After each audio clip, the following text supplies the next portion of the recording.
what it is. Okay, we're going to come up that shot. Is everybody ready? Ready.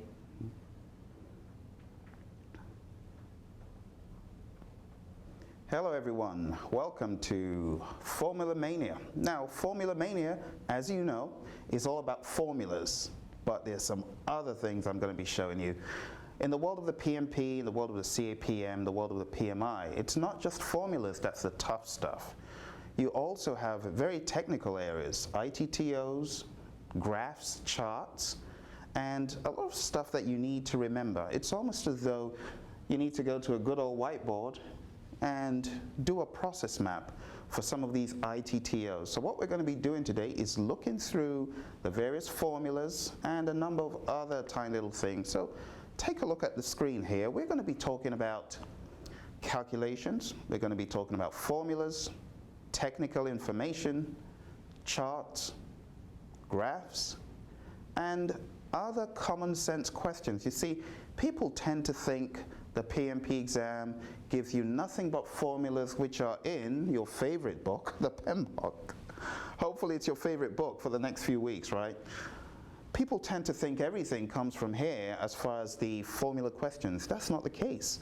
You could be given questions that border more on common sense, a real-world scenario approach to estimating. It doesn't always have to be EAC or ETC or TCPI, you know?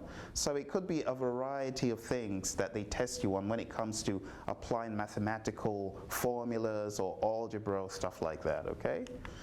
So take a look up here. Another thing I'd like you to be aware of is you shouldn't play games. You know, some people are playing games. What does it mean to play games with your PMP? Take a look at the guy on the screen. Whether you are CAPM, PMP in the making, you can't afford to do this in isolation. You need a support system. You want to be like this guy over here who's got his friends. He's got his support system helping him.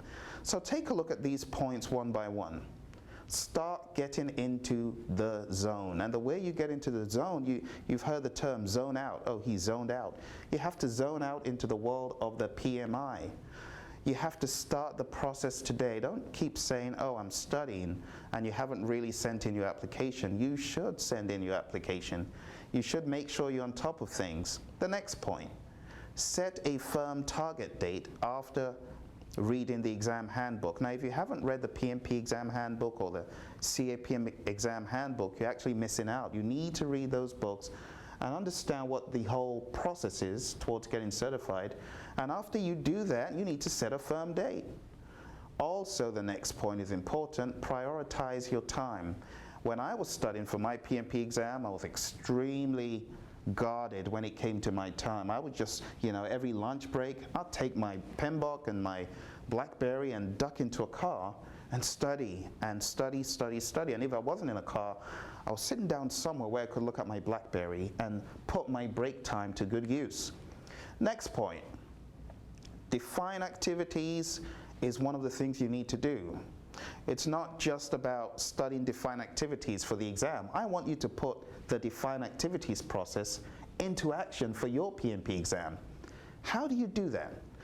Take a look at the point. It says quizzes, tests, study activities, coursework activities. You have to schedule those in. So when you think about defined activities, you define your activities for the PMP exam. Next point, sequence activities. You have to think about the logical order in which you need to do things. Go for a course, study today, take a quiz, read the PMBOK guide, read Project Management Essentials or one of our books, or listen to audio CDs. You have to schedule it in an intentional fashion. If you're trying to be a PMP or a CAPM and you're just doing it in an ad hoc fashion, you could wind up spending 3 years, like some of my students have spent 3 years. In fact, last week, I got an email that said one of my students from 2010 had passed the PMP exam, and I was shocked 3 years later. But anyway, schedule stuff in. You don't want to be, you know, going round and round for 3 years, okay? Next point. Estimate activity resources. Like I said, we have a number of resources, CDs, videos, online DVDs. You know, you've got instructors and mentors. You also need to build in that quiet time, for yourself. So you need to estimate activity resources. You need to be thinking about the resources you need to get certified. Also, estimate activity durations. How long should I study for? 2 hours a day, 1 hour a day, 3 hours a day? Let me just give you a rough estimate. 2 weeks to your exam. Put in 4 hours a day. 1 hour on the way to work if you've got a long commute. 1 hour on the way back, if your commute's that long. And 2 hours, 1 hour before you go to work, 1 hour when you come back, or 2 hours when you come back. But whatever you do, you want to put in 4 hours of deliberate attention to getting certified. PMP, CAPM, whatever it is. Okay? Last point for you here. Develop a schedule. A lot of people say, oh, Phil, do you have a study schedule that I can use? Why not build yours based on how you operate day to day? Maybe you wake up at 6 and you're out at work till 6. Well, maybe my idea of what you should do may not really work for you that well. So you need to think about your own schedule. So get serious, get help. Also, to get into the right frame of mind, you need to think about the question behind the question. Why get certified? Why do you want to be certified? Oh, I want to be certified because I would like to get a different job. Okay, why do you want to get a different job? Because XYZ. Well, when you get a different job, how does the PMP play in long term? We talk about continuous improvement. How about continuously improving yourself? Not just getting PMP certified, but thinking about PDUs, and not just for PDU's sake, but to get more equipped, more tooled up. So a wide variety of questions come to mind when I say, why do you want to become PMP certified?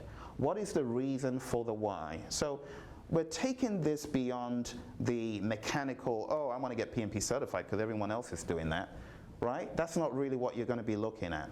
So that is my quick set of tips into getting into the right frame of mind.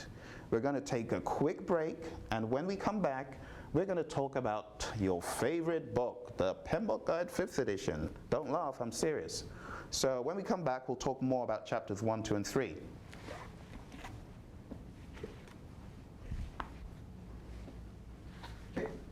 All right.